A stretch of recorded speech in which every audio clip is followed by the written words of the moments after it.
year 2087, a Freedom of Information request resulted in the declassification of nearly 100,000 documents. These documents revealed the existence of a secret division formed as a skunkworks in the Central Intelligence Agency. This organization is known as the AORD and is still active to this day. The scope of the declassified documents covers the years of 1987 to 2037 and goes a long way to explaining the events that unfolded at that time, as well as the direction the path of history has taken as a result. Despite heavy redactions and documents left out entirely, the FOI release was one of the most shocking collections of data ever revealed to the public. These are those documents.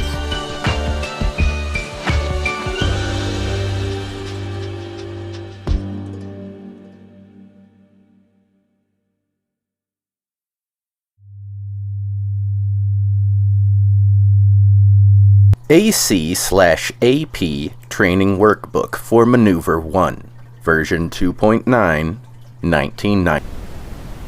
Security clearance level. AC/AP Training Maneuver 1.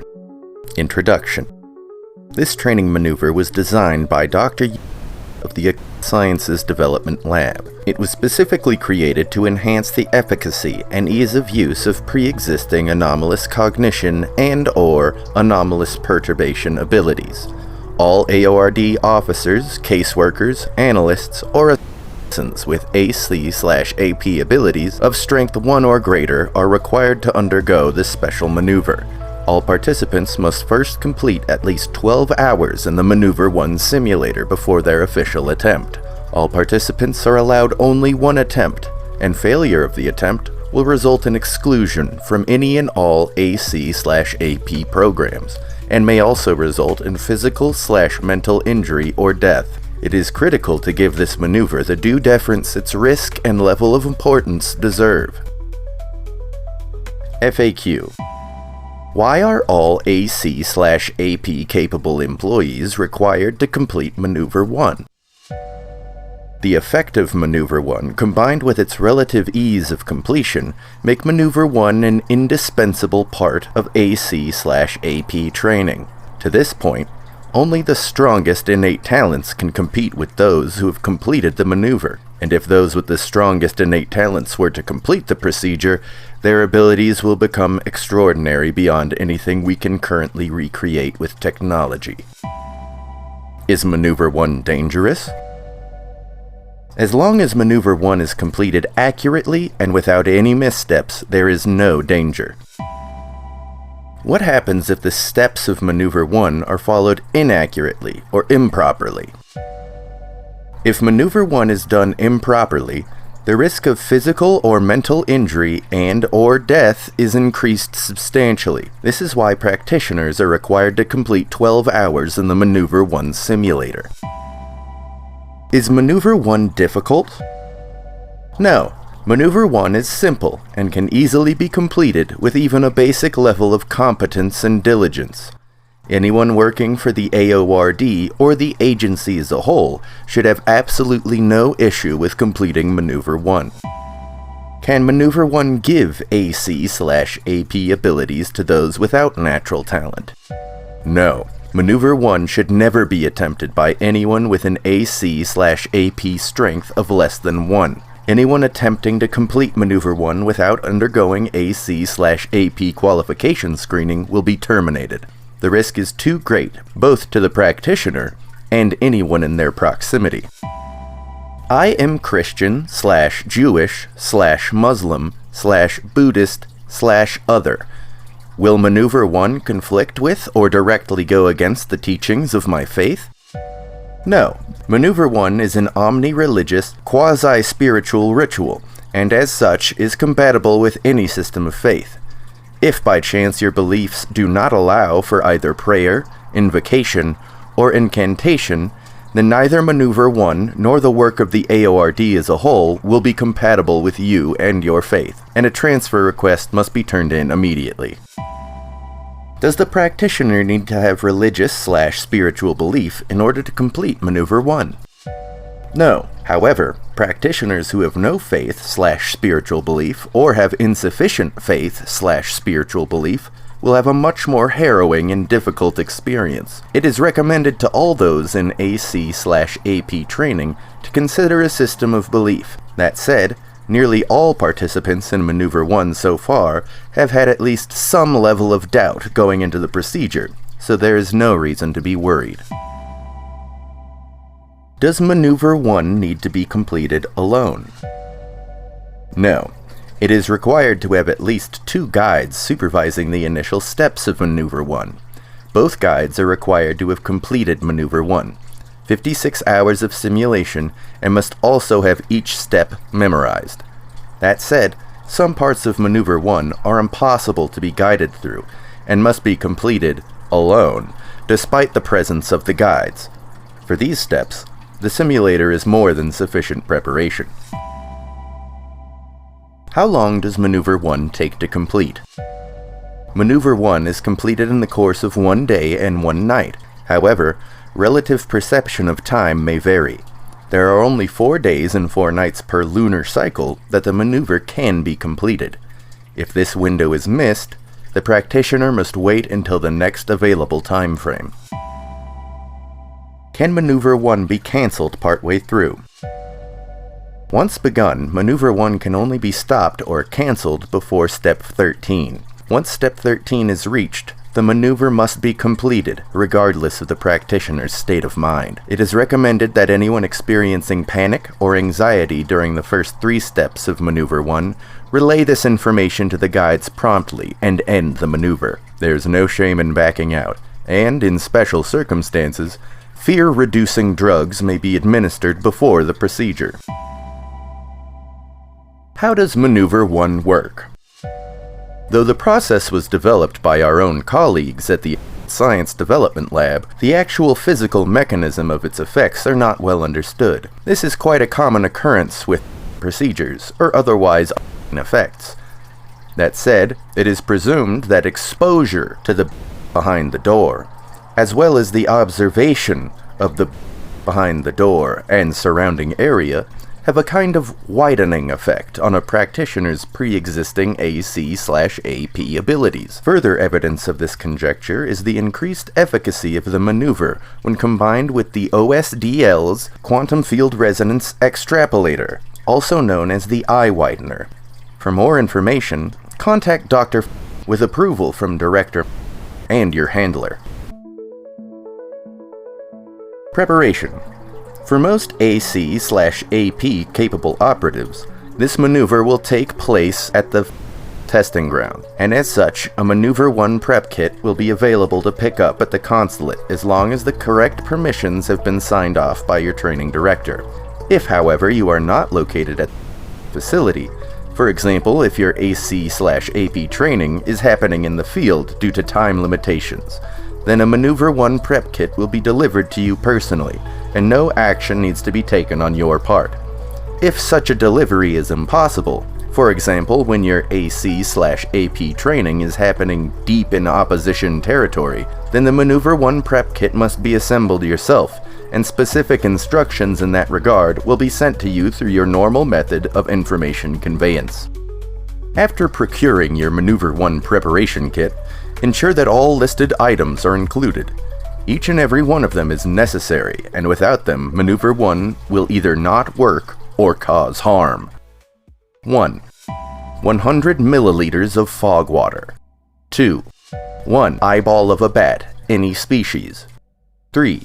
1 sharpened piece of soft glass, obsidian, or hard plastic with an obscurity rating of at least 3 on the window privacy scale. 4. 1 window privacy test. 5. 2 grams of grave dirt. 6. 1 roll of gauze. 7. 1 lunar phase scale. 8. 7 goat tallow candles. 9. 500 milliliters of ungulate blood. 10. 1 graduated cylinder with easy pour top. 11. 1 painted black mixing flask. 12. 1 sterile stirring rod. 13. 1 sterile lancet. 14.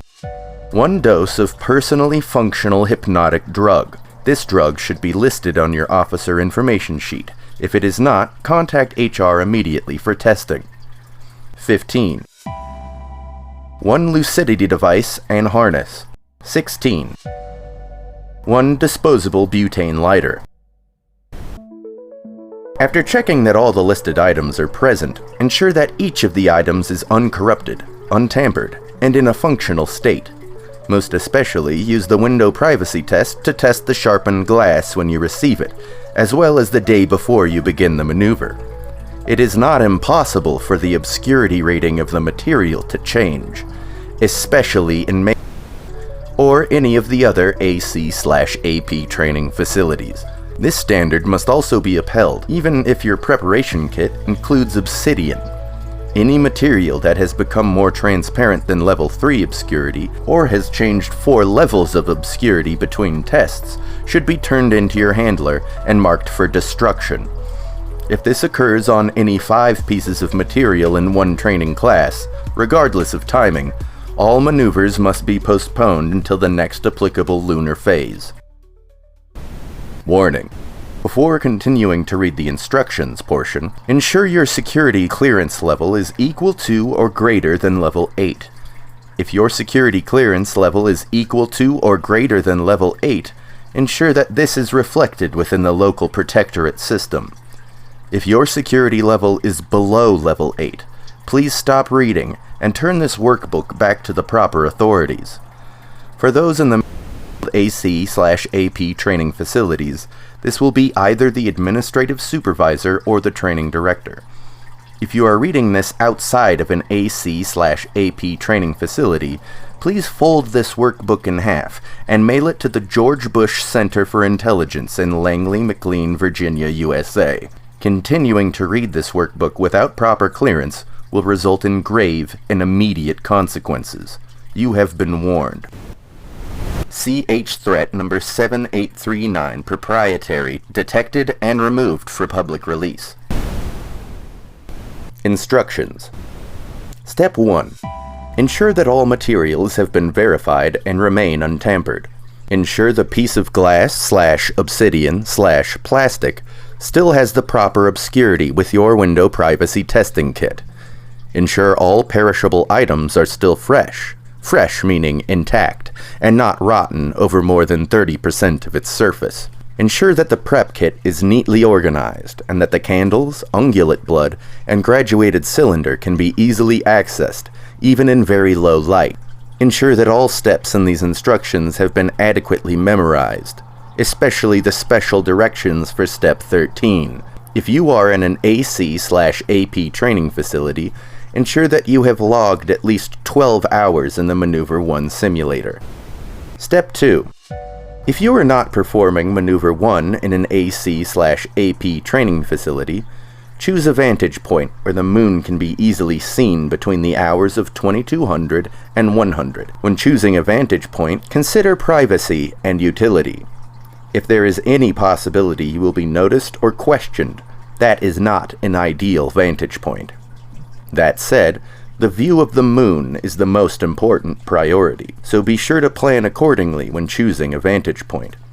If you are in an AC/AP training facility, you will be led to the ideal vantage point for your location. Step 3. From your vantage point, ensure that the phase of the moon matches the Day 1 example on your lunar phase scale, within a margin of error of 2 days. Likewise, ensure that tomorrow's weather forecast allows for a clear view of the moon from your chosen vantage point. It's vital that you are able to easily see the moon within the proper time window, or the effect of the preparation will be substantially lessened. If conditions are not ideal, check again every day until day 4 of the time window. If conditions are not expected to be acceptable by the end of the 4th day, then you must wait until the next lunar cycle to complete Maneuver 1. Step 4. If you are not in an AC/AP training facility, it is recommended that you stay at your vantage point overnight if possible. If not possible, ensure that you will have easy access to your vantage point, and that you won't be removed from your vantage point between the hours of 0500 and 2400 the following day. If you are able to stay overnight, bring your prep kit and practice assessing it with your eyes closed. Once you are comfortable enough with the prep kit's placement and organization, get at least 1 hour of sleep and be sure to wake up before sunrise. If you are in an AC/AP training facility, you may return to your quarters as guided by your training specialist. Any activity you wish to do during your free time is acceptable as long as you are able to get at least 1 hour of sleep. Only the amount of sleep will have any effect on the maneuver, and only if the amount of sleep you get is less than 1 hour. As long as you have gotten 1 or more hours of sleep, the maneuver can continue. If you have not gotten the required amount of sleep, please inform your training specialist, or otherwise postpone the maneuver. Step 5. Before sunset, unroll the gauze in a zigzagging pattern along the floor or ground. Then, place the bat eyeball on the gauze and pop it with the sharpened piece of glass/obsidian/plastic and rub the resulting fluid into the gauze with your hands. The spread does not need to be even, but it does need to extend along the gauze in an unbroken path, at least as long as the pupillary distance of your eyes. Spreading the eyeball fluid longer than your pupillary distance by any amount is perfectly acceptable. Spreading the fluid shorter than your pupillary distance is not acceptable. Step 6. Before sunset, empty the fog water into the painted black mixing flask. Carefully stir in the grave dirt using the sterile mixing rod. Once the dirt and water mixture is one consistent color throughout, pour the mixture onto the gauze. Try to soak as much of the gauze as you can. It doesn't actually matter if a large portion of the gauze gets soaked or not, as long as you are attempting to soak as much of it as you can when you pour the mixture.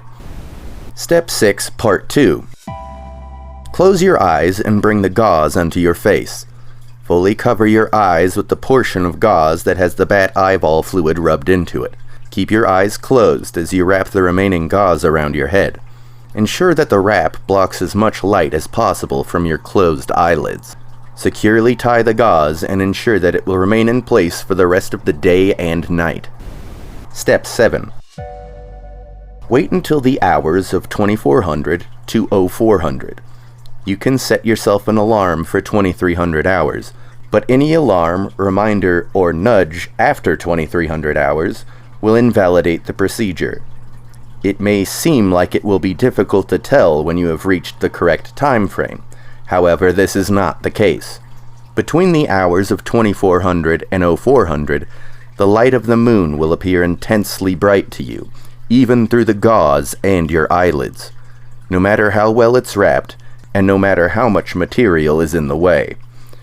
If you are at an AC/AP training facility, your guide will alert you when it is 22:55 hours. Step 8. Orient yourself so that you are facing the exact center of the moon as best you can. This can be done by comparing the intense brightness of the moon on either eye as you move your head. For example, if it is brighter on the right, then the moon is on the right. Move your head to the right. If it is brighter above your eyes, then you are looking too far down. Once there seems to be no difference in brightness on any one side of your field of vision, then you have found the correct orientation. Warning: any naturally occurring clouds will fully obscure the light of the moon, regardless of the unusual perceived brightness. Make sure to pay attention to the rate at which clouds move by, if applicable. Step 9. Remove the gauze from your head while moving your head and eyes as little as possible. Keep your eyes closed until the gauze has been completely removed and set aside. The light of the moon should look and feel unbelievably bright now that the gauze has been removed. Open your eyelids and stare at the moon, ensuring that the moon is the very first thing that you see when you open your eyes. Keep your eyelids open and stare at the moon. It will be difficult, but the pain this will cause you is not real and is not associated with any actual damage to your eyes. When your eyes are fully open, try your best to actively absorb the light into your eyes. It doesn't actually matter if you are noticeably successful in doing so, as long as you try your best to complete the action. Continue staring until the brightness returns to a normal level. Then continue staring for another minute or so. Be sure to keep your eyes firmly open once you have opened them, and until this step is fully complete. It is recommended to practice keeping your eyes open for uncomfortably long periods of time beforehand. Once this step is completed, you should have a large circle of red obscuring the focal point of your vision. This will last for roughly 10 hours, growing less and less intense as the effect approaches the end of its duration. Amendment. It has been revealed to us that many AC/AP trainees have been staring at the moon for an insufficient amount of time. The reason for this behavior must surely be the rumor that a lessened effect from staring at the moon will lead to stronger AC/AP abilities at the end of the maneuver. While true, this strategy for maximizing mental abilities does not properly take into account the risk-to-reward ratio. This trick will lead to stronger abilities, but it also greatly increases the chances that you will have permanent visions, hallucinations, uncontrollable AC activations, and many other mental and physical side effects. At the most extreme end, a near-complete lack of moon blindness going into Step 13 will be almost certainly fatal. We appreciate the enthusiasm, and we will make no effort to punish this behavior, but it is important that all trainees properly understand the potential cost. Step 10. It is now acceptable to move to a new location if necessary. Use caution if you are alone, as your vision will be substantially impaired. There's no rush. Move slowly and carefully. The blindness will last much longer than you need it to. Once you've reached your next location, or if you've decided to stay at your vantage point, retrieve the 7 tallow candles from your prep kit and arrange them in a circle around yourself. Once they are in a close approximation of a circle, light the candles with the disposable lighter from your prep kit. If you are at an AC/AP training facility, your training supervisor will lead you to one of the many rooms located throughout the campus. There you will be verbally led through the rest of the preparation steps. Step 11. Unseal the container of ungulate blood and pour it into the graduated cylinder. Pour the blood in unbroken straight lines between the candles, tracing the candles along the inside of the circle when you reach them. While pouring the blood, repeat the phrase, "I'm going to the hidden place," until you have finished pouring all of the blood from the graduated cylinder. It is important that you pour the very last drop of blood where you started pouring, the part of the pattern where the circle is completed. It is less important that your lines be a consistent size, so ensure that the timing is correct above all else. If you feel it necessary, you can practice beforehand using a graduated cylinder and 500 milliliters of corn syrup. It is also important to continue pouring without stopping once you have begun. Pour confidently. There's plenty of blood. Step 12. Affix the lucidity device to your wrist and ensure that the power switch is in the on position, labeled with a small circle. If the device is on and functional, there should be a red light next to the power switch. Once your lucidity device is affixed, take the hypnotic drug from your prep kit and lay down in the fetal position within the circle of candles. Step 13. By now, you should have fallen asleep within the circle, and the lucidity device should have activated. You are now within a quasi-dream space. Traverse the space until you reach the destination. For special instructions on traversing the quasi-dream space, see additional documentation on Step 13. Step 14. Once you've arrived at the destination, open the black door and look directly at what lies behind. When witnessing what lies behind, try not to see it with your peripheral vision, as it will be unguarded by the moon blindness, and may cause serious side effects. Viewing what lies behind the black door directly without moon blindness, or another more difficult to achieve form of blindness will cause the viewer's body to convulse and erupt irreparably within the circle of candles. No further information is available about what else is experienced in this case. Even partial witnessing while unprotected can have disastrous, disturbing, and permanent effects. If somehow your moon blindness has worn off by the time you reach the destination, close and cover both of your eyes before you open the black door, and aim your face only toward the floor of what lies behind. If done correctly, this will allow you to exit the dream without having to witness. You will not receive any benefit, but it is better than the alternative. For more information on what lies behind the black door, see additional documentation on the black door and what lies behind. Step 15. Upon awakening, take a moment to calm down before attempting to move or take any actions. Once you are sufficiently calm, put out the candles one at a time in a counterclockwise circle. Step 16. With a single brushing motion, push your hand across one of the lines of ungulate blood. It doesn't matter which. This is often referred to as breaking the circle, and is an important step of the process. Congratulations, you have completed Maneuver 1. You may have trouble sleeping for the next few days, but this should improve quickly. Once you are able to sleep for a period of 4 hours or more per night, you are cleared for AC/AP testing to see how much of a difference the maneuver has made. Special Instructions. Step 13. Step 13 is the most important step in Maneuver 1. It is also, for nearly all participants, the most difficult. However, as long as you are well prepared and well informed, there's nothing in Step 13 that any able-minded human being won't be able to deal with. However, this doesn't mean there is no danger in Step 13. Nothing could be further from the truth. Each misstep in Step 13 will bring you one step closer to destruction and insanity. Some missteps will get you there immediately. Keep this in mind as you memorize the rules and tips for Step 13. Treat every attempt you make in the simulation as the real thing. Imagine that when you lose the simulation, you will suffer a fate far worse than death. Now, before you begin preparation for Step 13, you must have some questions. We've taken the time to preempt as many of these questions as we can. As you know, any questions about this process, its invention, or the technologies and research that led to its creation are strictly need to know. Any additional questions you may have that aren't answered here will have to go unanswered until such a time as you achieve a higher level of clearance.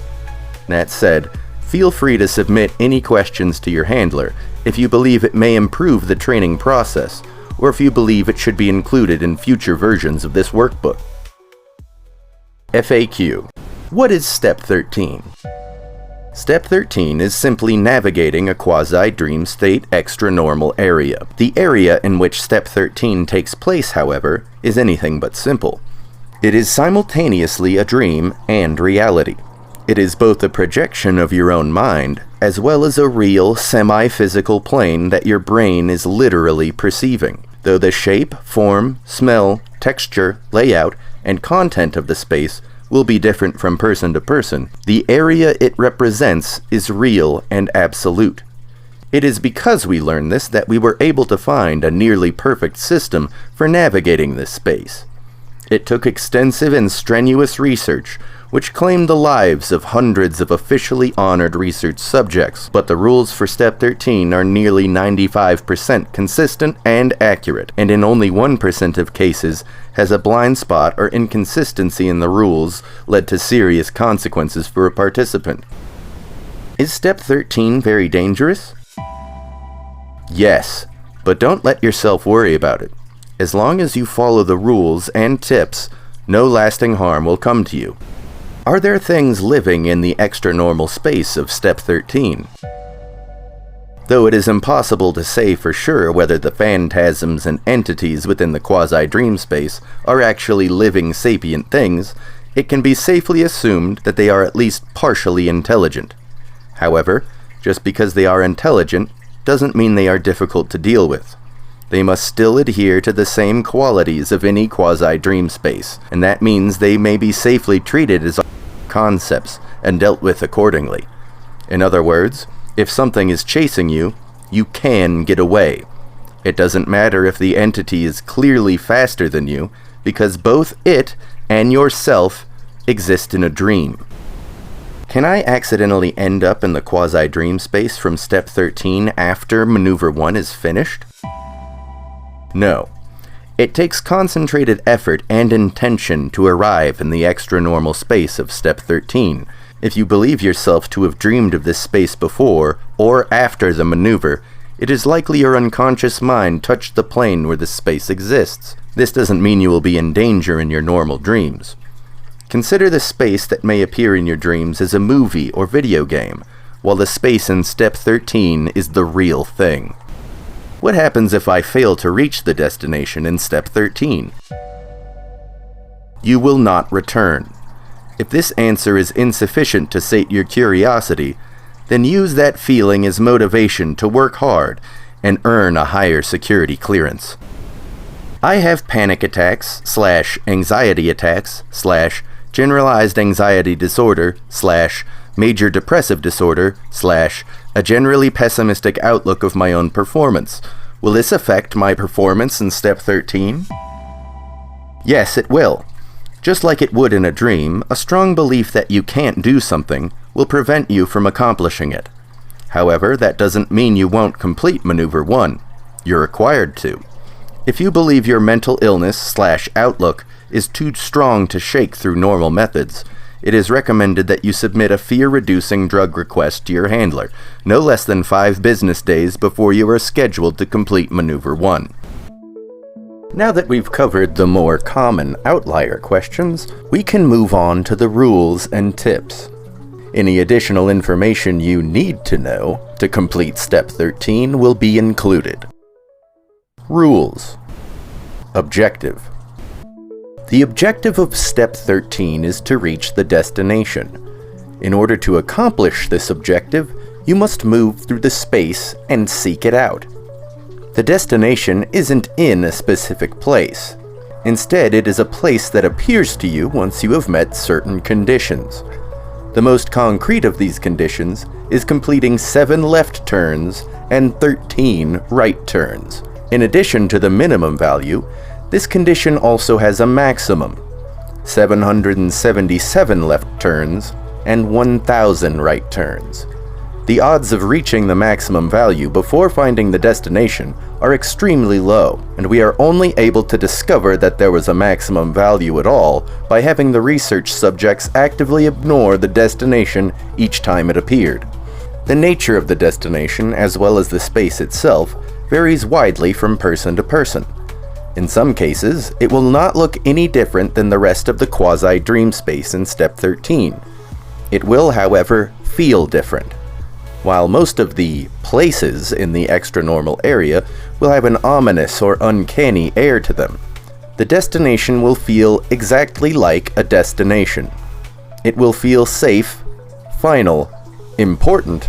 When you arrive there, you will feel that you have arrived. This may seem too vague to be workable, but this is the exact sensation reported by all successful participants. It's understandable if you don't fully trust this description, but it is important to know that recognizing when you've reached the destination will be just about the easiest part of this maneuver, and your efforts should be focused on the other instructions. Method. Now that you know the destination, let's talk about the places you must traverse. The term places is technically a misnomer. It is more accurate to call them rooms.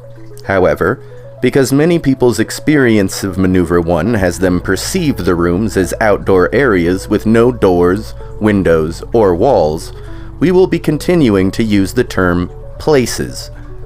Each place, including the place you begin, will have at least 2 options for where to go next.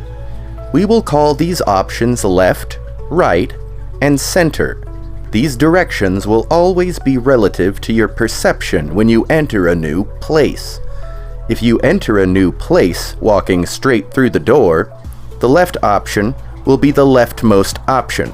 That doesn't necessarily mean that left will actually be to your left. Though it is likely, there is a chance that all options will be in the same relative direction.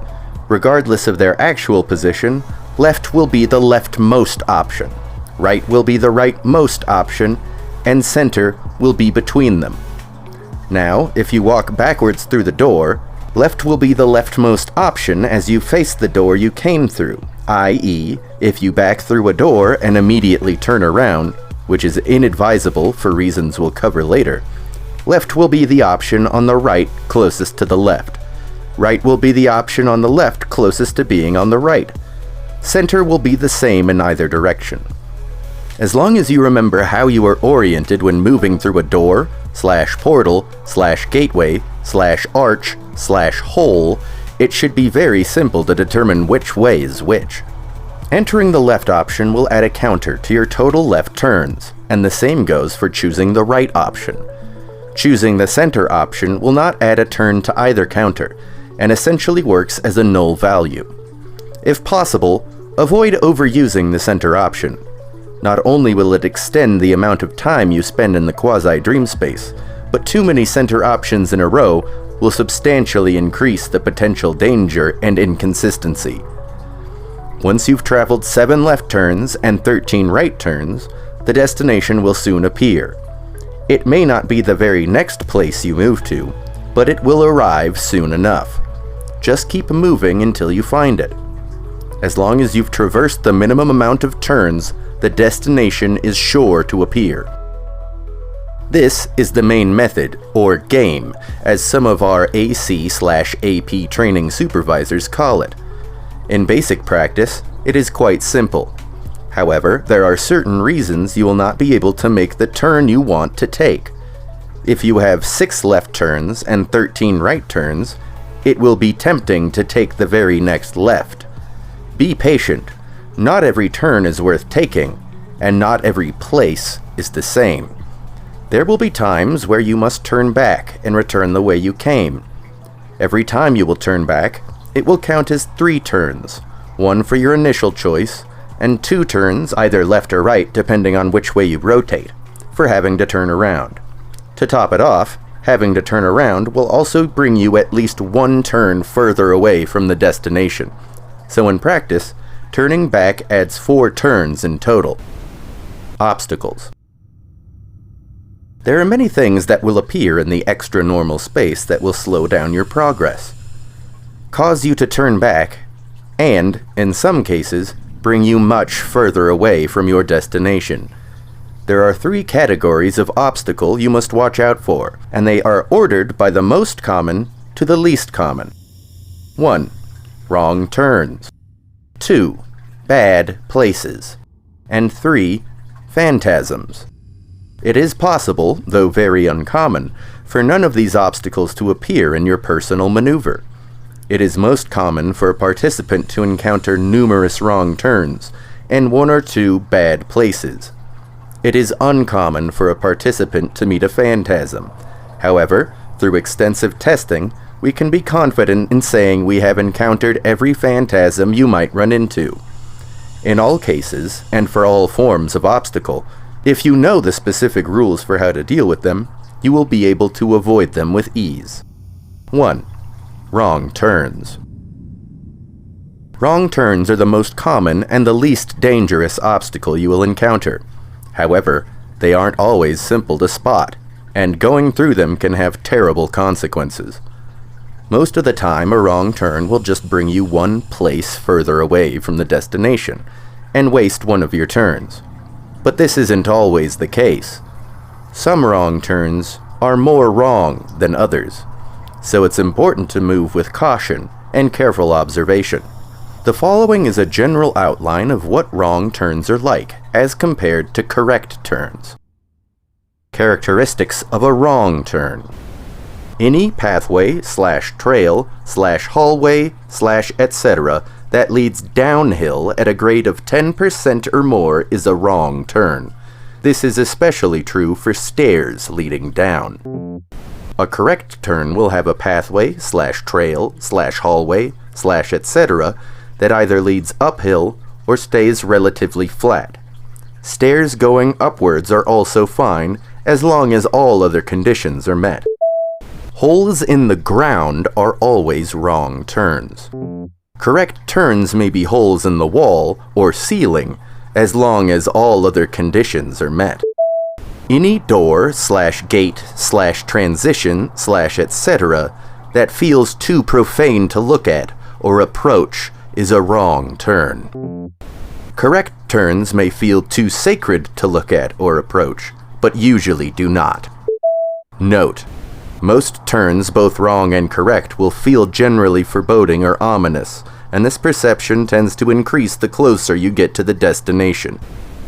Any door / gate / transition / etc.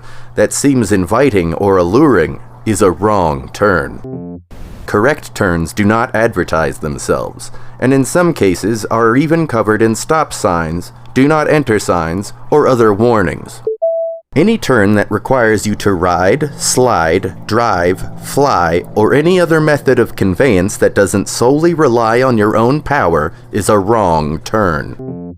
Correct turns may require you to climb / crawl / swim / etc. Most correct turns only require you to walk. Any door / gate / transition / etc. that disembodied voices urge you towards is a wrong turn. Any choice the disembodied voices urge you to make will be a misstep and could cause you serious physical or mental harm. Ignore their suggestions entirely and turn back if they alternately tell you to choose all of the available choices. Any door / gate / transition / etc. that your instincts tell you not to go through is likely a wrong turn. The same is true for any door / gate / transition / etc. that your instincts tell you to go through. Note: an easy-to-remember guideline. Instincts make you avoid danger. Illusions bring you to it. Any portal / gate / archway / etc. that seems to have a red light shining through it as if through a doorway is a particularly dangerous wrong turn. Correct turns may have light glowing through them, but it will never be any shade of red.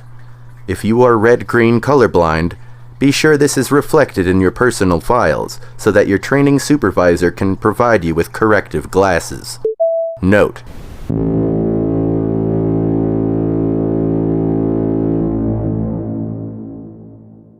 do not open a red door under any circumstances.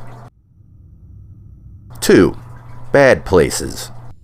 There are two types of bad place: predictable and unintuitive.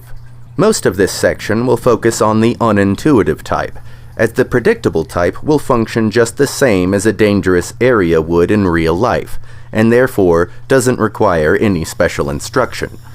Some examples of predictable bad places are crumbling bridges, walkways over crocodile-infested waters, trenches in wartime, and underwater caves. There are many more instances of a predictable bad place that have appeared. However, they aren't terribly difficult to deal with. It's important to avoid physical harm to your dream body as much as you can, but damage to your incorporeal form does not necessarily stop you. Remember that the area of Step 13 functions essentially the same as a dream. In a dream, a bullet to the head can kill you and cause you to wake up, but it doesn't have to. It is possible to carry on through Step 13, even with half of your body missing, from a great white shark bite. All it takes is the tenacity to continue, and the rationale to remember that you are not powerless in this place. Unintuitive bad places are much harder to deal with, and infinitely more dangerous, largely because there are special sets of rules that apply to each one, and the differences between them and normal places is not always readily apparent. However, there are only a few types of unintuitive bad place, and we have rigorously tested them all. 1. Flickering. If the light source in a place, be it electric lights, torches, or even the sun and moon, begin to flicker rapidly, you have 2 seconds to stop moving and hold perfectly still. No harm will come to you as long as you can stay in the same position for at least 66 seconds, with a certain margin of error for breathing, blinking, and very minor shifting.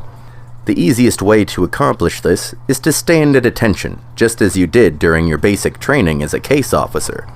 If, however, you are unable to stop within 2 seconds, then you must run as fast as you can through the next available turn. Once through the transition, find a place to hide. You don't have to be well hidden. In fact, any amount of obfuscation will do as long as you personally consider it hiding. Remain hidden for 66 minutes. Do not move, no matter what happens. It is very likely whatever causes the flickering will attempt to make you flinch, gasp, speak, or otherwise move your body. It does this by using very realistic illusions that are often extremely frightening or upsetting. However, as long as you do not move for 66 minutes, with a certain margin of error for blinking and breathing, you will be perfectly fine. 2. Shifting. If the scenery in your current place changes unnaturally, this is known as a shifting place. The shift may be somewhat subtle or incredibly obvious. Regardless of how much has changed, or what it changed to, your way forward will still be the same. The way to deal with shifting places is to do the opposite of what the normal conditions are for step 13, i.e., a left turn will become a right turn. A wrong turn will become a correct turn. Downhill will be preferred over uphill. If the lights flicker, you must remain moving, etc. This sounds simple, but can be very difficult in practice, especially after drilling all the guidelines in the simulator for 12 hours. Luckily, of all the bad places, a shifting place is usually the least dangerous to make a misstep in. Most of the time, the only detriment for failing to reverse the rules here will be lost progress and extra turns on your count. For this reason, if the change was too subtle for you to be certain of, or if you have any doubt that you are actually in a shifting place, it is better to treat it as a normal area. It's best, of course, to carefully observe your surroundings at all times and never miss a change. But if you've already missed the shift, it's better to assume the normal conditions stand. Note: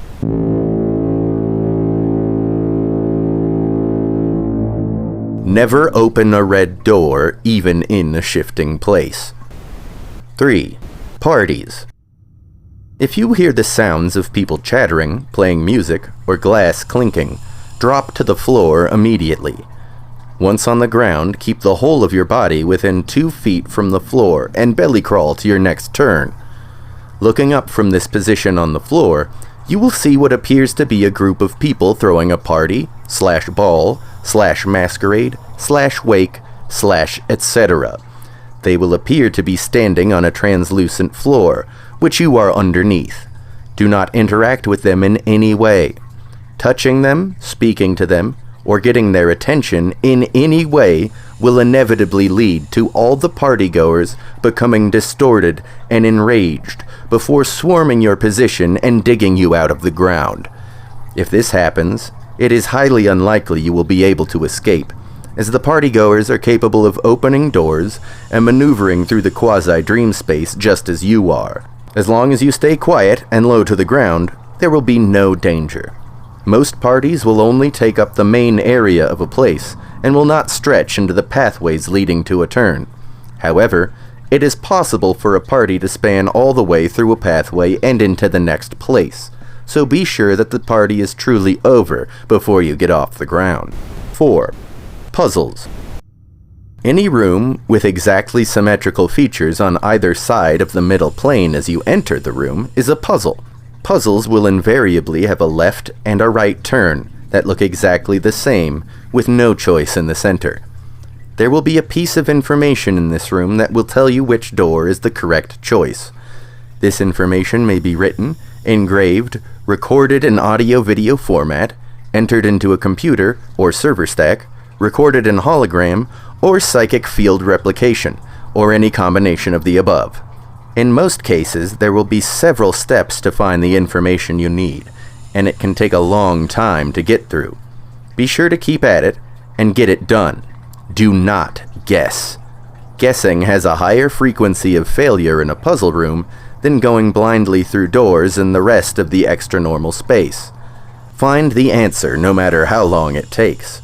It's better to let your moon blindness wear off and miss your chance to improve your AC/AP than it is to risk the consequences of making a wrong turn in a puzzle. Note: most puzzles will require you to interact with the surroundings in some way, often in the form of speaking to a voice or what appears to be a person. While in a puzzle, it is acceptable to interact, but it is still best to avoid idle chatter. Strictly avoid giving away any personal information, most especially your name. Addendum: it has been learned that a large number of puzzles will relate in some way to a personal secret held by the participant. This may involve unabsolved guilt, shame, or other mostly negative emotions. It is also possible for the puzzle to summon images, voices, etc. of people you know.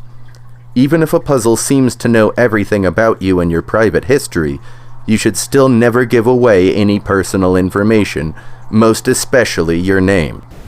Addendum: it has been learned that a puzzle will occasionally feature information that is considered top secret, or will be considered top secret in the future. If you happen to find any information you believe could have national security implications, please report it to your training supervisor in private. 5. False destination. False destinations may appear after you've reached the required amount of turns. They will appear just the same as the destination. They will appear to have a black door, just as the destination will. They do not, however, feel like the destination. When arriving at a false destination, you will not get the sense that you have arrived. There will be at least some amount of doubt that this place is the actual destination. Always trust that doubt. The door in a false destination is not truly black. It is very, very, very dark red, and you should never open a red door. Phantasms. Phantasms are believed to be semi-extant, semi-sapient beings that dwell within the extra-normal space of Step 13. They can appear anywhere within the extra-normal space and, in the case of wanderers, at any time. These beings are very dangerous and can cause you serious physical, mental, or spiritual harm. However, they too are subject to the parameters of the quasi-dream space and are therefore not terribly difficult to deal with. Remember, this place is partially your own dream, and if you have confidence and self-assuredness, your success is practically a foregone conclusion. To help develop that confidence, it is useful to perfectly memorize every phantasm and what to do when they are encountered. 1. The Smiling Man. The Smiling Man appears to be almost perfectly human, with just enough difference from a normal human to cause an uncanny effect. His appearance is not consistent between participants, or even encounters, but he will always appear to be a man, and he will always have an unnaturally wide smile. Most encounters happen when moving around a corner toward the next turn, with the Smiling Man in a seated position between the participant and the door/gate/transition/etc. Upon encountering the Smiling Man, you should start smiling as wide as you can manage. Maintain the smile and keep your eyes on the Smiling Man while slowly backing away. Once you can no longer see the Smiling Man, return to where he appeared. In most cases, he will no longer be there. If he is still there, repeat this process. If he is still there and is no longer seated, turn and run for the nearest door/gate/transition/etc. Be sure to maintain the smile until you are certain the Smiling Man is gone, even while running away. It's important to remember that you can always escape the Smiling Man by running away. It may feel like you can't, or it may sound like the Smiling Man is much too fast for you to escape. This isn't true. It is just the nature of the quasi-dream space. 2. Talking Animal. The talking animal may appear to be any kind of animal, real or imagined. The only perceivable difference between the talking animal and its real counterpart will be the talking animal's ability to speak. The talking animal cannot move in its animal form, and it will attempt to talk you into approaching it. It can employ a large number of tactics to convince participants to approach, some of which we have implemented into our own interrogations. You must remember that it doesn't have any power in its animal form, and all you have to do is ignore it. Never get within roughly 3 meters of the talking animal. If the talking animal begins to transform, it will be safe to get within 3 meters for a short period if you need to run past it. Otherwise, quickly make your way through the next turn. If your turn had a door, hatch, or other closing mechanism, you are safe as soon as it closes. If, however, your turn was an archway or a subtle transition, you must continue running until you reach a turn with a closing mechanism. There will always be a turn with a closing mechanism within 3 turns of the talking animal, regardless of which turns you take. The amount of time it takes to run full speed through 3 turns is just a little bit more time than it takes for the talking animal to transform and catch up to you. No matter how long or how large, the places are. 3. Creeping shadows. The creeping shadow was once thought to be an environmental hazard and not a phantasm. This perception changed when we realized the creeping shadow can plan ahead and execute simple strategies. It also appears to become frustrated when it is unable to catch the participant. Creeping shadows appear as the shadow of many hands and arms stretching along the walls, ceiling, and floor. Its appendages will creep out of existing shadows and attempt to touch the participant. If the participant is touched, they will become slower until the end of the maneuver. If a participant does not move, the creeping shadow will eventually envelop them and draw them into the ground. Dealing with the creeping shadow is as simple as avoiding it. It is rather slow, so this is usually quite simple.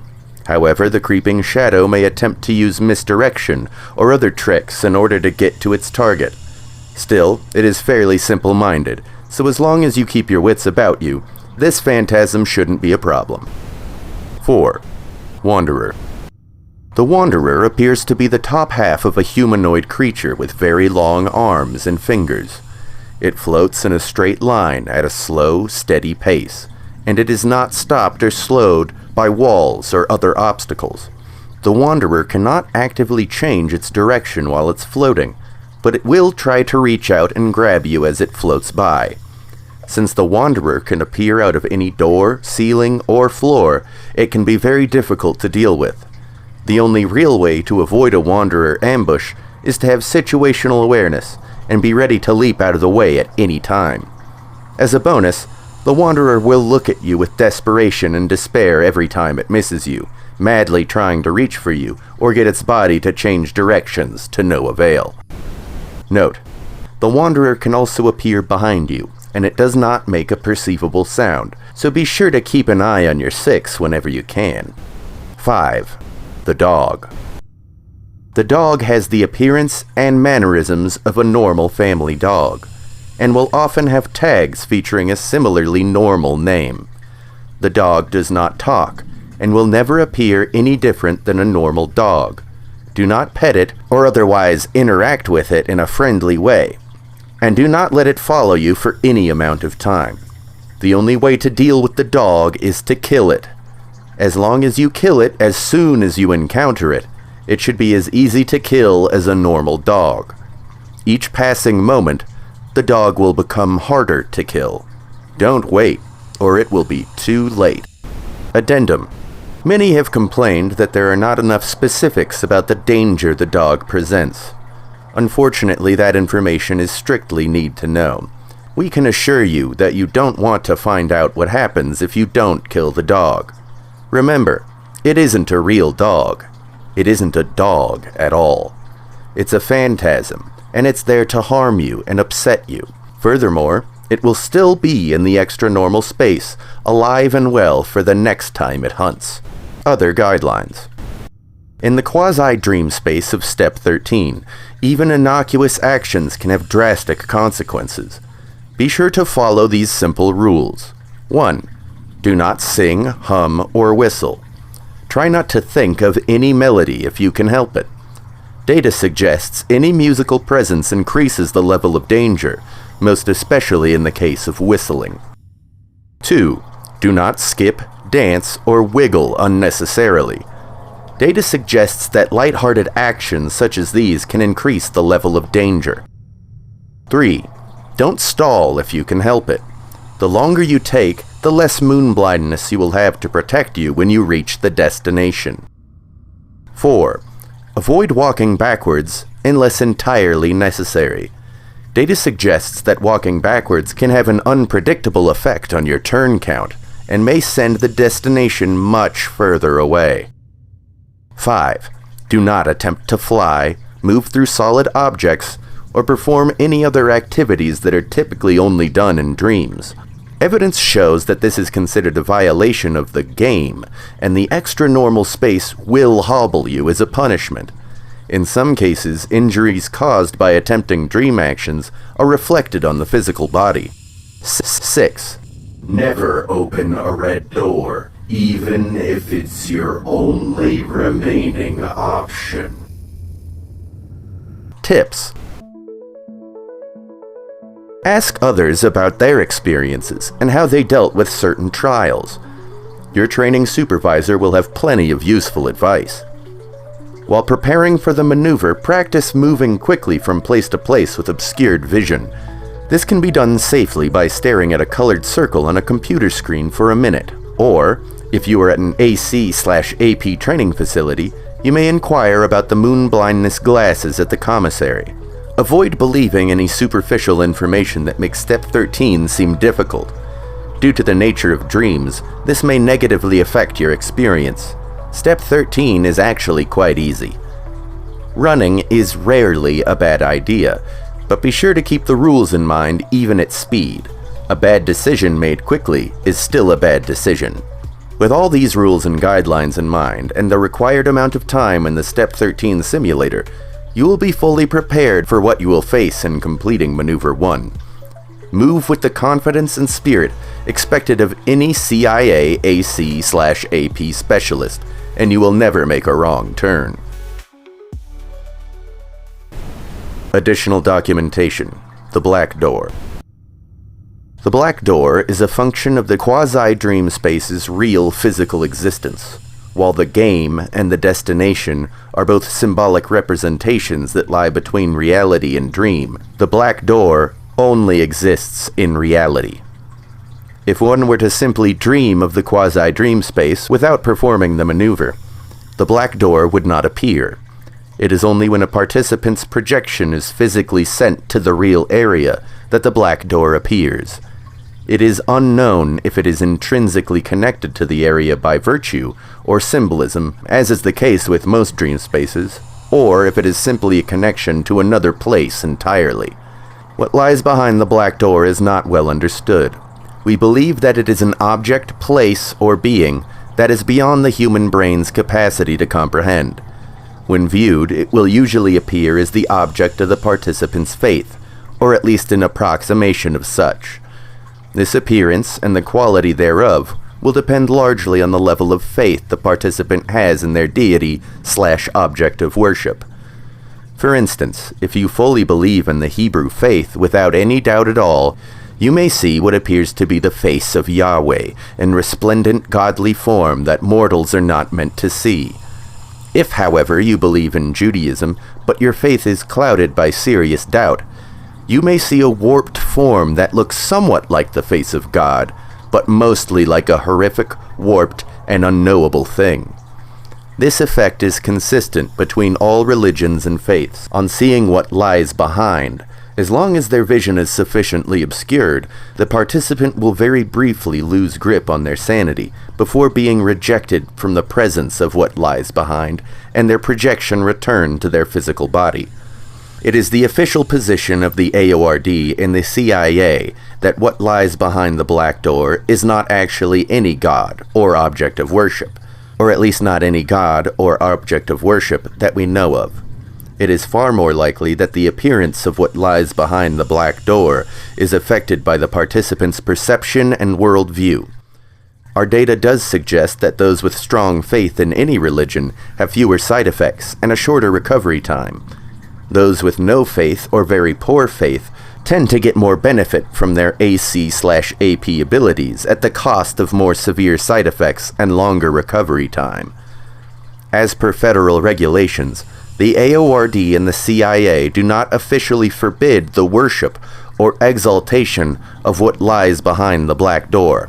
However, we cannot in good faith endorse this behavior. Regardless of what participants believe or what our theories suggest, it is undeniable that the act of witnessing what lies behind the black door has a tremendous effect on AC/AP and some other extra-normal abilities.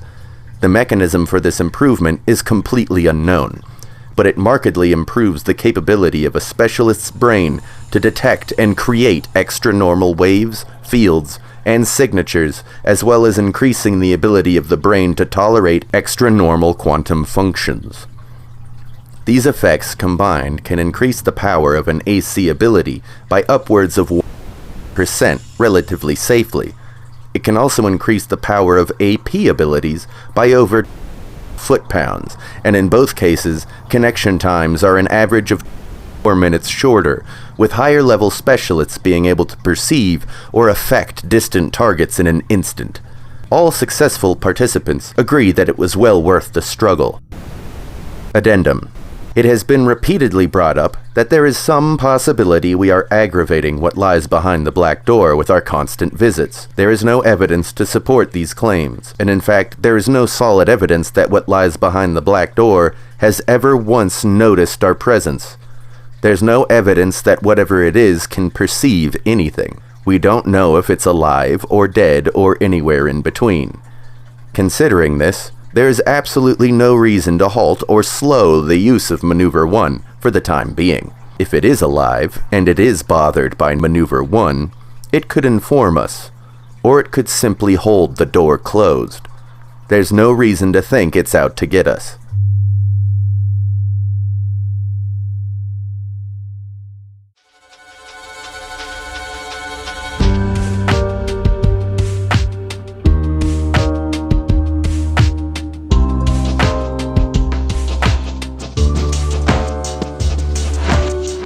FOI is written, produced, and edited by Kit Curtis. The theme song, Illuminati Swagger, was produced by Albert Behar and made available on upbeat.io. That's upbeat with 2 P's and IO with an I and an O. This week's episode was titled Maneuver 1, and it is based on actual CIA documents. Actually this time. If you like this show, and want to see more of it, please consider rating it 5 stars, or telling someone about it. Really anything at all. Thank you for listening.